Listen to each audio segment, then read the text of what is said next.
एक घर के अंदर बड़ा ही खुशियों का माहौल होता है, क्योंकि घर के अंदर एक नई नवेली दुल्हन का प्रवेश होता है। उसकी खुशी जाहिर करने के लिए घर में एक डीजे का अरेंजमेंट किया जाता है और रात को लगभग 12 बजे तक डीजे को बजाया जाता है। वहीं पर लोग थिरकते रहते हैं, लेकिन उसके बाद जब घर के बड़े बुजुर्ग उनसे कहने लगते हैं कि अब बहुत ज़्यादा समय हो चुका है, अब सो जाइए, फिर खाना पीना खाकर वो सभी लोग सो जाते हैं।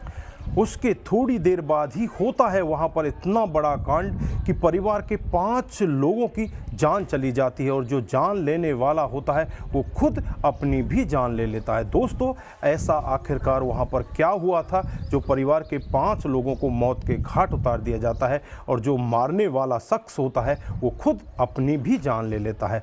दोस्तों, पूरा मामला जानने के लिए वीडियो के साथ अंत तक जरूर बने रहिए।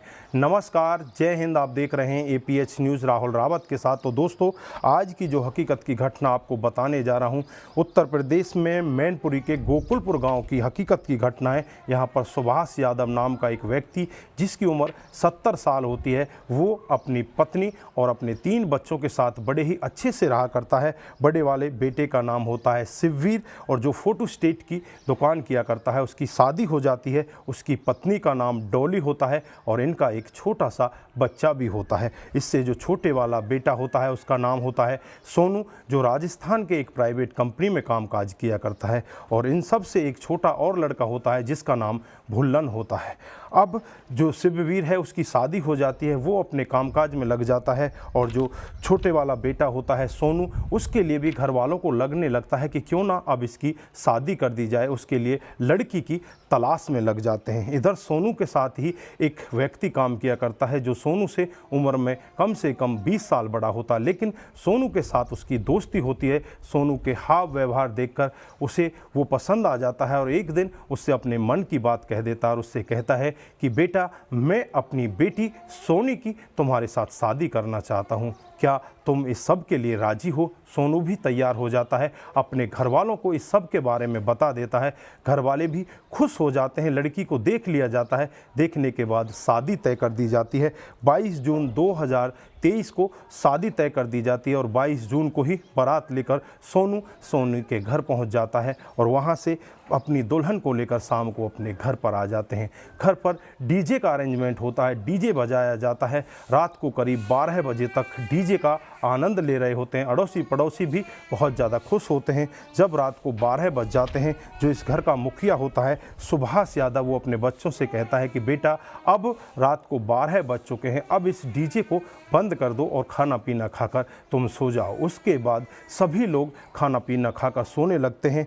जो सोनू और सोनू की पत्नी होती है सोनी, उन दोनों को ऊपर के कमरे में भेज दिया जाता है। इधर दीपक उपाध्याय, जो सोनू का दोस्त होता है, उसे नीचे आंगन में सुला दिया जाता है। इधर इनकी एक मामी आ रही होती है जिसका नाम सुषमा होता है, उम्र 32 साल होती है। वो भी एक कमरे में जो डॉली होती है उसके बच्चे के साथ वहाँ जाकर सो जाती है। उसके बाद इनका एक जीजा भी आ रहा होता है जिसका नाम होता है सौरभ, वो भी नीचे आंगन में सो जाता है। और इनका जो छोटा भाई होता है भुल्लन, वो भी नीचे की तरफ जाकर सो जाता है। जो शिववीर होता है, घर का सबसे बड़े वाला बेटा, उसको नींद ही नहीं आ रही होती। वो अचानक अपने कमरे से उठता है, उठकर अपने हाथ में एक गंडासा लेकर सीधे ऊपर छत का रुख करता है, जहां पर नई नवेली दुल्हन और दूल्हे एक ही साथ एक चारपाई पर सो रहे होते हैं। तुरंत ही उनमें से पहले जो बहू होती है सोनी, उसकी गर्दन को पकड़ता है और एकदम से उसके ऊपर वार कर देता है, उसके धड़ को गले से अलग कर देता है। इधर जो भाई होता है उसका सोनू, उसके ऊपर भी गंडासे से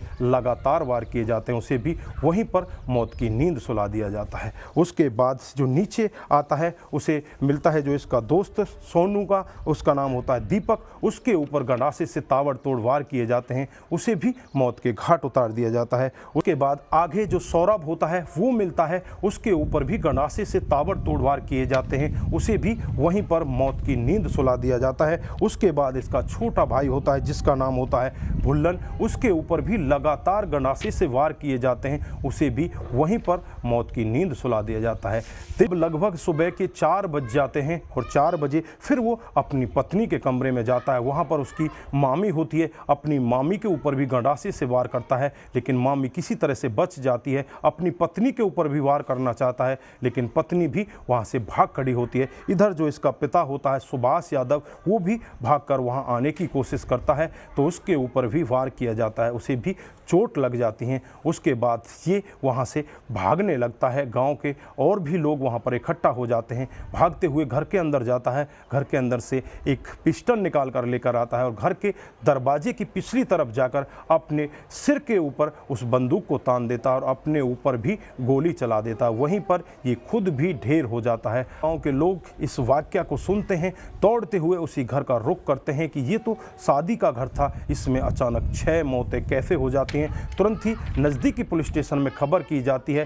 पुलिस मौके पर पहुंच जाती है और सभी डेड बॉडियों को अपने कब्जे में लेकर उन्हें पोस्टमार्टम के लिए भेज देती है। लेकिन जब इस सब के बारे में घर वालों से, आसपास के लोगों से बातचीत की जाती है, तो आसपास के लोग यही कहते हैं कि ये लड़का थोड़ा सनकी टाइप का था, ये हर छोटी छोटी बात पर लड़ जाया करता था, पता नहीं आज इसने इतने बड़े क्राइम को अंजाम क्यों दिया। उसके बाद जब इसके पिता से बातचीत की जाती है, तो पिता यही कहता है कि आज से कुछ दिन पहले की बात है, ये हमसे पैसा मांग रहा था कि मैं फ़ोटो स्टेट की दुकान को बढ़ाना चाहता हूँ, उसमें काम ज़्यादा करना चाहता हूँ, मुझे कुछ पैसे दे दीजिए। हमने इससे पैसे देने से मना कर दिया था। हमने यही कहा था कि कुछ दिन बाद हम तुम्हें पैसे दे देंगे, क्योंकि अभी इस छोटे लड़के की शादी करनी है, इसकी शादी में बहुत सारा पैसा लगेगा। इस सब में जो इसका जीजा होता है वो भी इसे समझाने की कोशिश करता है। इधर जो दीपक होता है सोनू का दोस्त, वो भी इसको समझाता है, और इधर इसका जो छोटा भाई होता है भुल्लन, वो भी इसको समझाने की कोशिश करता है। लेकिन पता नहीं ये अपने अंदर कितना क्रोध पाल के रखता है,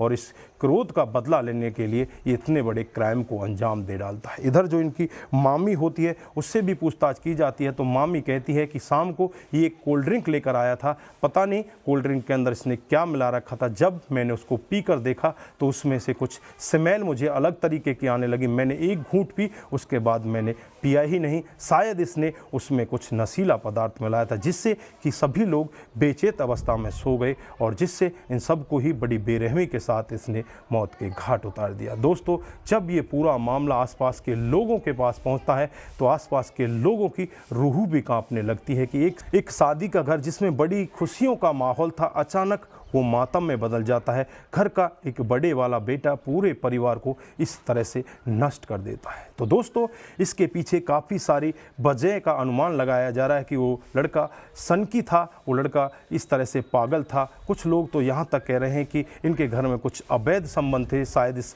लड़के को पता चल चुके थे, इस वजह से इसने इतने बड़े क्राइम को अंजाम दिया। दोस्तों, अगर अवैध संबंधों का कोई मामला होता तो एक आध व्यक्ति का होता, इसमें पूरे परिवार को ये किस तरह से क्यों रास्ते से हटाता, क्यों उनको मौत की नींद सुला देता। इसमें कोई और ही बड़ी वजह हो सकती है, या तो ये लड़का सनकी है या ये लड़का पागल था, जिसमें कोई और ही वजह हो सकती है, या तो ये लड़का पागल हो सकता है या इसका दिमाग ठीक नहीं था, जिस वजह से इसने इतने बड़े क्राइम को अंजाम दिया। पूरे परिवार में से 5 लोगों को मौत की नींद सुला देता है, उसके बाद खुद अपनी भी जान ले लेता है। तो दोस्तों, यहाँ पर आप क्या कहना चाहते हैं, आपकी जो भी राय है एक बार कमेंट बॉक्स में ज़रूर दीजिएगा। दोस्तों, इस घटनाक्रम को सुनाने का उद्देश्य सिर्फ आपको जागरूक करना है, आपको बताना है कि हमारे समाज में हो क्या रहा है, हमारे समाज में चल क्या रहा है। दोस्तों, आज के लिए बस इतना ही, फिर मिलते हैं किसी नए मोड के साथ। तब तक के लिए आप अपना ख्याल रखें, अपने परिवार का ख्याल रखें, सतर्क रहें, सावधान रहें, और ऐसे क्राइम को अपने आसपास ना होने दें। नमस्कार, जय हिंद, जय भारत।